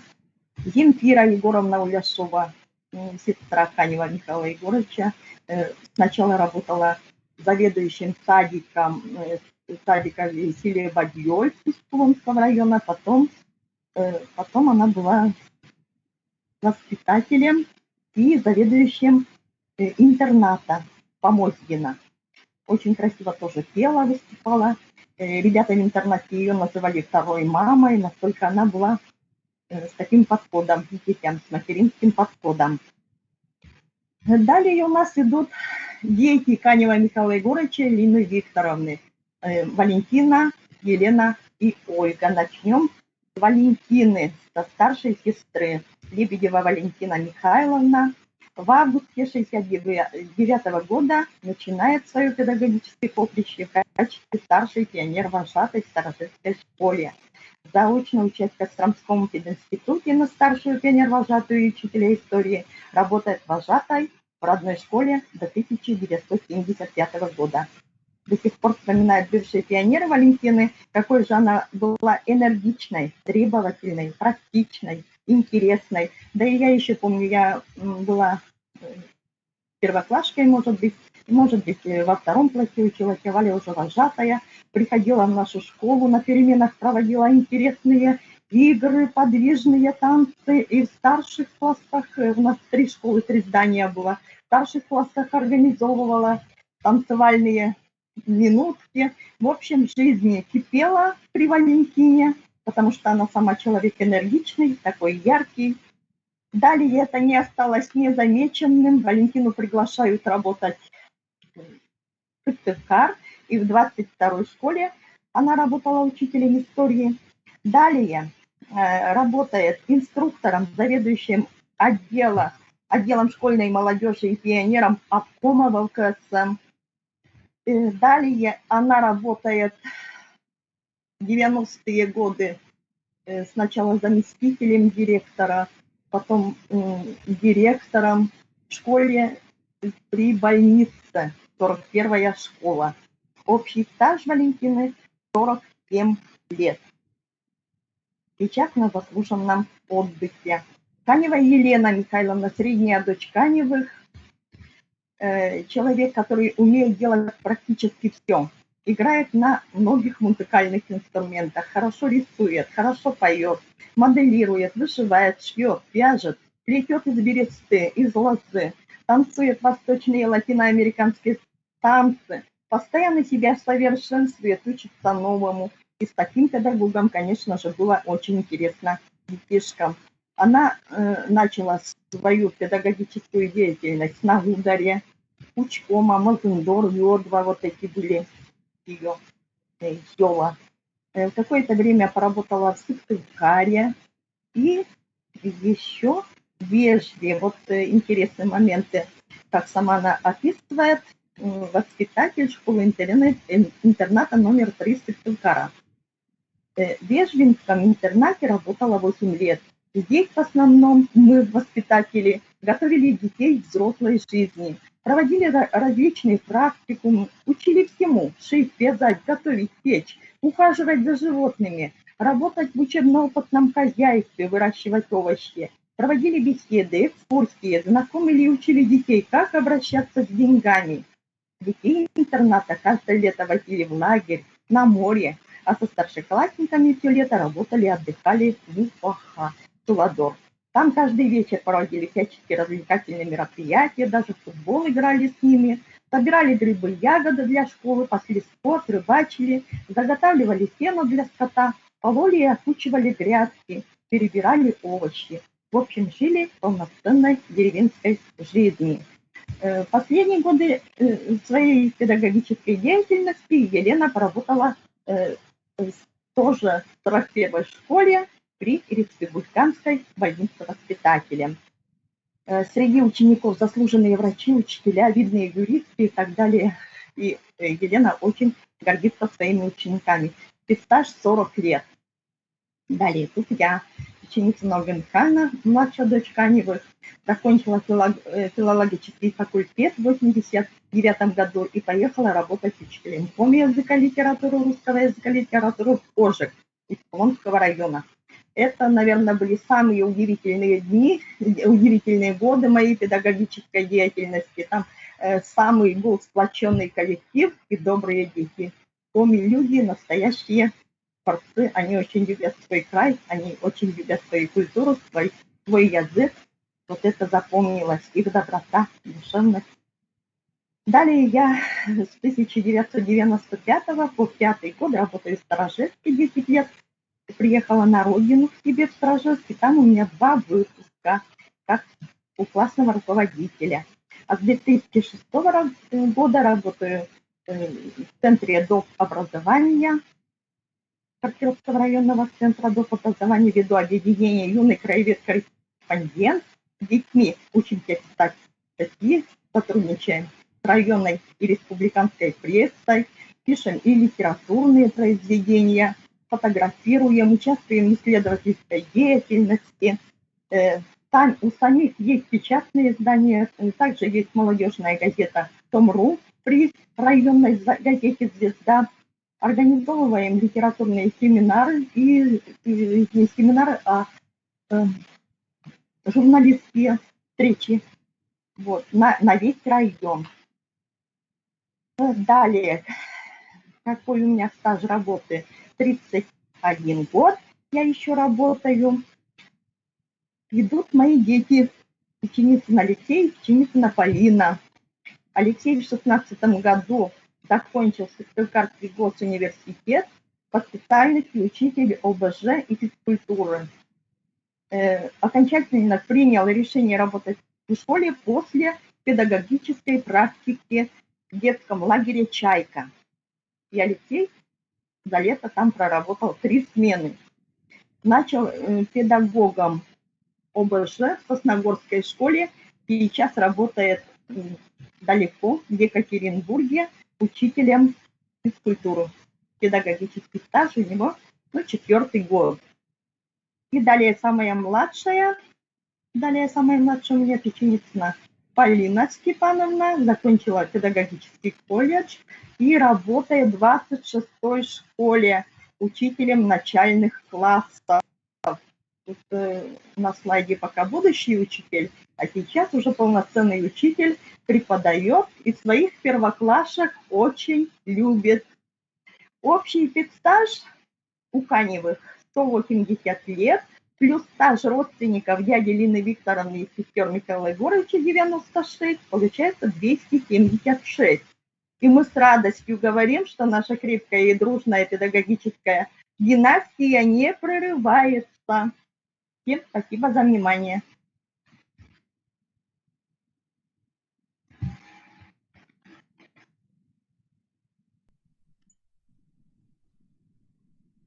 Ольга Михайловна, спасибо вам большое за ваше выступление. Очень интересная история вашей учительской династии. Действительно, выдающиеся педагоги представляют вашу учительскую династию. В Музее учительства Республики Коми проходит тематическая выставка «Учителя-фронтовики».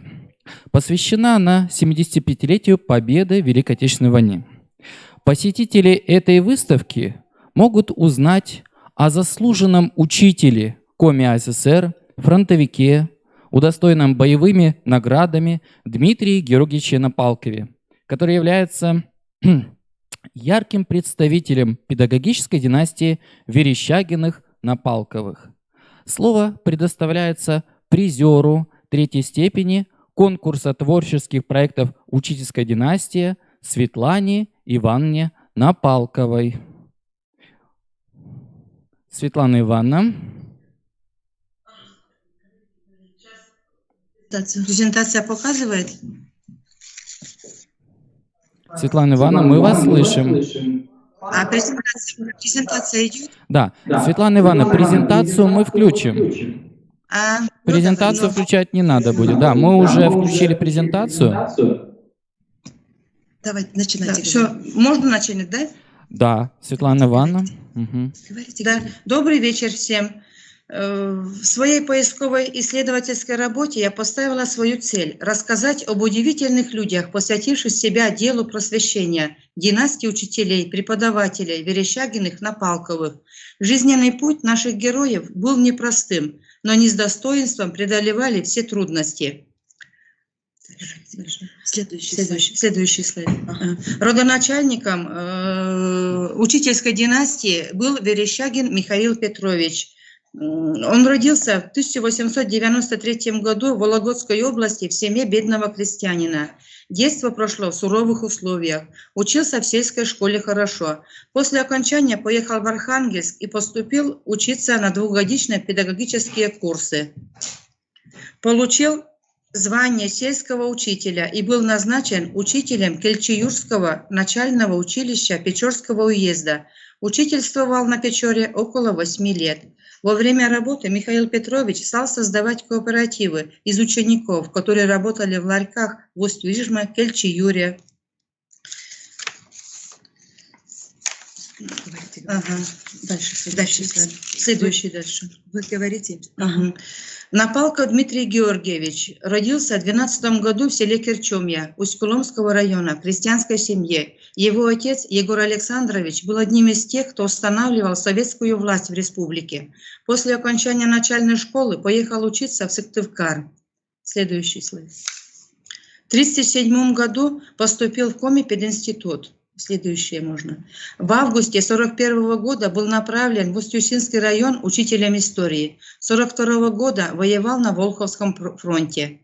В 1947 году переехал вместе с семьей в Желеоборскую 7-летнюю школу. С 1957 по 70-е годы работал директором школы и учителем истории. В 1973 году вышел на пенсию. Много раз избирался депутатом райсовета, секретарем партийной организации. Имеет множество наград. Следующий. За успехи в обучении, это диплом его. Угу. Следующее. За успехи в обучении детей ему было присвоено звание «Заслуженный учитель Коми АССР». И что примечательно еще вот так, что учитель, он был учителем с большой буквы и скончался в 90-м году именно в День учителя. Следующий. Ага. Верещагина Галина Михайловна, это жена Напалкова Дмитрия Георгиевича. Родилась в 21 году в селе Усть-Цильма. После окончания школы поступила на учительские курсы в Сыктывкаре. Следующий. В августе 41 года вместе с мужем по распределению приехала работать в школу села Устюса. Она стала работать учителем русского языка и литературы. Следующий можно. Начиная с 42 года, после окончания учебного года, всех школьников с 6 по 9 класс мобилизовывали в колхозы вместе с учителями. И за хорошую работу организацию труда ученических бригад была награждена почетной грамотой Устюсинского райисполкома. Следующее можно. В 1947 году переехала в Шельябожск, где проработала до выхода на пенсию. Награждена почетной грамотой Министерства просвещения РСФСР и другими наградами. Вместе с мужем, следующий слайд, вместе с мужем вырастили, воспитали 5 детей. 4 из них в разное время работали в школе. Я про них даже не упомянула. Это Евгения, Елена работали вожатыми. Следующий слайд. Верещагин Олег Михайлович, это брат Верещагиной Галины Михайловны. Родился в 1934 году в городе Сыктывкар. В 1951 году поступил в институт на физико-математический факультет. После окончания в 1956 году его направили на работу в село Мутный Материк и проработал до выхода на пенсию. Стаж написан 34 года. Следующий, да. Это в кругу семьи Верещагин Олег Михайлович. Еще следующий слайд. Вот это жена Олега Михайловича, Анна Игнатьевна. Родилась в селе Мутный Материк Усинского района Республики в Коми в 1933 году. После окончания пединститута в 1957 году Анна Игнатьевна приехала в Мутный Материк работать учителем математики. Проработала в школе 30 лет. Имела множество благодарностей и наград. Она была первой в селе, которая получила высшее образование и вернулась работать в свою родную школу. В трудовой книжке у Анны Игнатьевны всего 2 записи. Принята на работу учителем математики и уволена в связи с выходом на пенсию. Следующий слайд. Воспитали 2 детей, которые продолжили дело своих родителей. Следующий. Семяшкина Напалкова Татьяна Дмитриевна. Это дочка Напалкова Дмитрия Георгиевича и Верещагиной Галины Михайловны. Родилась в 1947 году в селе Устюса Устюсинского района. После окончания Шельябожской 8-летней школы поступила в 1963 году в Сыктывкарское школьное педучилище. После окончания была направлена в Денисовскую начальную школу Печорского района учителем начальных классов. На следующий год была переведена в Шельябожскую 8-летнюю школу преподавателем коми-языка. В 1975 году была переведена по месту работы мужа в Захарванский ясли сад Устюсинского района на должность заведующей. Проработав 5 лет, была награждена почетной грамотой Министерства просвещения Коми СССР. В 1980 году переведена на должность учителя начальных классов в Захарванскую начальную школу и проработала директором тоже в это же время 12 лет. Следующий слайд. 10 лет проработала, можно еще следующий, это в детстве она, дальше. 10 лет проработала председателем женсовета и в 1996 году была избрана председателем Совета ветеранов деревни Захарвань. И вот уже 24 года продолжает вести эту работу. За активное участие в ветеранском движении наградили знаком «Почетный ветеран Республики Коми». Следующий слайд. Следующий. Нобельский. Следующий слайд. Нет, чуть да, назад немного. Ага, вот, ага. Нобельская Лидия Алексеевна. Родилась в 1939 году в городе Сыктывкар. После окончания медицинского института работала преподавателем химии в медицинском училище имени Морозова в Сыктывкаре. Следующий слайд. За добросовестный труд награждена многочисленными наградами. Следующее можно показать слайды. В 1980 году Лидии Алексеевне за заслуги подготовки средних медицинских работников было присвоено звание «Заслуженный учитель школы Коми СССР». Следующий слайд. Нобельский Ага, это ветеранки, да? Следующий. Да, следующий можно. Ага, Набильский. Набильский Владимир Дмитриевич. Это муж Верещагиной Лидии Алексеевны. Тоже родился в 1936 году на Украине. После окончания медицинского института работал преподавателем биологии в медицинском училище имени Морозова в городе Сыктывкаре. За добросовестный труд был награжден многочисленными наградами. Можно следующий. Гордость медколледжа – это наши ветераны. Вот то, что мы нашли, запись о ветеранах-преподавателях на сайте. Это ветераны, многие годы отдавшие свои знания, силы на подготовку средних медработников. И среди них это Набильская и Набильский. Вот это Напалков Георгий Дмитриевич, сын Напалкова Дмитрия Георгиевича, Верещагиной Галины Михайловны. Родился в 60-м году в селе Шельябож, в учительской семье. В 75-м году окончил 8 класс. И перед ним стал вопрос, кем стать. Он очень хотел поступить в Суворовское училище, грезил стать военным, но из-за зрения получил отказ. Тогда решил поступить в Сыктывкарское педучилище имени Куратова на учителя физкультуры. Во время службы очень понадобилась физподготовка, полученная педучилище. Всегда ставили пример. В армии стал кандидатом мастера спорта по лыжным гонкам. 1,5 года был секретарем комсомольской организации роты. После службы вернулся в родное село. И началась работа учителя физкультуры, которая продолжалась 40 лет. Он старался сделать все, чтобы для сельских детей были созданы все условия для физразвития. Вел секции волейбола, баскетбола, ОФП. Под его руководством была построена, успешно функционировала освещенная лыжная трасса. Георгий Дмитриевич открыл филиал ДЮСШ по лыжам, где стал преподавать свои умения, знания детям, и успехи пришли. Его ученики становились призерами республиканских стартов. Георгий Дмитриевич был инициатором проведения зимних и летних спартакиад для учащихся сельских школ. Они стали настоящим праздником общения и спорта для сельских детей.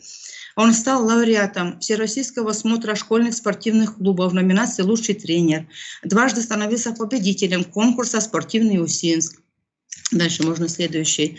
Георгий Дмитриевич в 2019 году был занесен на городскую доску почета. Также был награжден почетной грамотой Министерства Республики Коми. Много лет избирался секретарем партийной организации, председателем профсоюзного комитета. По состоянию здоровья в 2019 году вышел на пенсию. Дальше следующий. Вот это грамота его. Напалкова Светлана Ивановна, это я. Я жена Напалкова Георгия Дмитриевича. Родилась в 1964 году в селе Большая Кужба Усть-Куломского района. Работаю в школе с 1983 года учителем начальных классов. В Усинский район попала по распределению после окончания Сыктывкарского педучилища. Хотела 3 года отработать и обратно уехать в свой родной Усть-Куломский, но задержалась на всю жизнь. Встретила свою любовь, и родина супруга стала моей. В 1991 году закончила заочно институт Сыктывкара. За многолетний добросовестный труд награждена почетной грамотой Министерства образования Республики Коми. Воспитываем с мужем, можно дальше, следующий слайд, 4 детей, награждены медалью за любовь и верность. Следующий. Много себе рассказывать не буду. Следующий. Верещагин Сергей Олегович, это сын Верещагиных. Родился он в 1962 году в селе Мутный Материк Усинского района. После окончания закончил Свердловский инженерно-педагогический институт. После окончания института заработал преподавателем и мастером производственного обучения в ГПТУ в Новосибирске. Ныне живет и работает в Новосибирске, как и его жена Верещагина Вера Борисовна. Они вместе работали на одном заводе. На сегодняшний день они находятся на пенсии. Педстаж у супругов небольшой, так как во время перестройки завод закрыли. Следующий слайд. Малафеева, это Верещагина Ирина Олеговна, дочь Верещагиных, сестра Верещагина Сергея, тоже родилась в Мутном Материке в 1959 году в Усинском районе. В 1976 году после окончания школы поступила в институт в Сыктывкаре. В 80-м году закончила и работала учителем начальных классов в Мутно-Материкской школе до 97-го года. В 97-м году приехала жить в Усинск, работала в прогимназии до 2001 года. В 1997 году она получила звание «Старший учитель», была победителем в конкурсе «Учитель года», имеет много грамот и благодарственных писем. Следующий можно. Если посчитать общий стаж всех учителей династии Верещагиных-Напалковых, то получится 355 лет. Я не включила еще сюда, у нас очень много в нашей семье работников дошкольного образования. Просто еще больше, больше 400 лет бы было у нас спецстажу. И в середине 80-х, я хочу вот закончить свое выступление следующим слайдом, в середине 80-х, когда все еще были живы, из учителей семьи Верещагиных-Напалковых можно было полностью комплектовать штат учителей целой школы. Для этого имелись преподаватели всех дисциплин, за исключением музыки. Но и для этого предмета нашелся бы совместитель. Многие из учителей умели играть на гитаре, на мандолине и на балалайке. Вглядитесь в историю династии этой семьи, и вы поймете, сколько выпало на долю этих людей, что стоит за почетными наградами, победами в конкурсах, благодарностями в трудовых книжках. Каждая династия составляет славу и гордость села, района. Каждый учитель – это целая история. История школы, история родного села, страны. А историю нужно знать. Нужно помнить о тех, кого уже с нами нет. И знать тех, кто живет рядом с нами, кто вкладывает в свою работу душу, сердце отдает детям. Но самое главное для учителя, когда его помнят. Именно это является доказательством искреннего уважения и любви. Все, спасибо за внимание. Светлана Ивановна, спасибо вам большое за представленную историю вашей учительской династии. Действительно, была проделана колоссальная, мы видим, колоссальная исследовательская работа. Но еще раз напомню, перечислю призеров первого республиканского конкурса творческих проектов «Учительская династия». Это Ирина Яковлевна Дуркина, Александра Григорьевна Хозяинова, Ирина Николаевна Попова, Ольга Михайловна Печеницына и Светлана Ивановна Напалкова. Награждаются дипломами, а также ценными подарками. Дипломы и подарки вы сможете получить после презентации. Информация о порядке получения вам будет направлена позднее. Уважаемые коллеги, по итогам конкурса «Учительская династия» оргкомитет отметил ряд исследовательских работ благодарственными письмами за качество научно-исследовательской работы. Благодарственными письмами отмечены следующие участники первого республиканского конкурса творческих проектов «Учительская династия». Это Екатерина Владимировна Гуляева, Екатерина Павловна Останина, Татьяна Валерьевна Жукова, Татьяна Борисовна Тырина, Анастасия Петровна Семочкина, Александр Сергеевич Зайков, Татьяна Николаевна Якимец, Ольга Георгиевна Черепанова, Валентина Владимировна Черепанова, Мария Николаевна Катаева, Вита Витальевна Трощенкова, Татьяна Геннадьевна Стороженко. Благодарственные письма вы сможете получить после презентации. Информация о порядке получения вам также будет направлена позднее. Уважаемые коллеги, дорогие друзья, наша презентация исследовательских работ конкурса творческих проектов «Учительская династия» подходит к завершению. Учительские династии – это удивительное явление, которое демонстрирует преданность профессии, преемственность поколений, в которой прослеживается и передается любовь и искренняя вера в благородство выбранной профессии, профессии педагога. Организаторы конкурса «Учительская династия» выражают благодарность всем гостям и участникам конкурса. Дорогие друзья, уважаемые коллеги, пользуясь случаем, позвольте мне поздравить вас с наступающим новым 2021 годом. Пожелать вам удачи, успехов. До новых встреч!